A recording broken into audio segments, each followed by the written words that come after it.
So we obviously have upgraded packages where we change them more frequently. So some people, for my parents, for example, they have an older home. They have undersized returns and they've got to change it 3 times a year, right? Because if you have an undersized return, you got to change the filter more frequently. And the reason why we're saying, hey, we're happy to come out and look at your home and look at your filters themselves. Some people don't know the size of their filters. Some people don't know if their filters are if they have enough filter grill. So we're going to tell you if you have enough filter grill. We may recommend, hey, you should add a second filter. But we're also going to tell you the right cadence of when you should change your filters for you.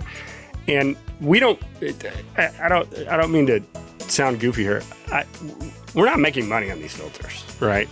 I mean, we're not going to go broke selling them, but we're selling them at a price that the whole purpose of it is that we know when customers see how much more convenient it is and how much of a better product it is, we're hoping that they're going to use us for their air conditioning maintenance. We're hoping that they're going to use us when they need services beyond maintenance. And that's the goal of our filter program, is to create this really convenient product that is substantially better than what's out there on the market, sell it at a price where we don't lose money.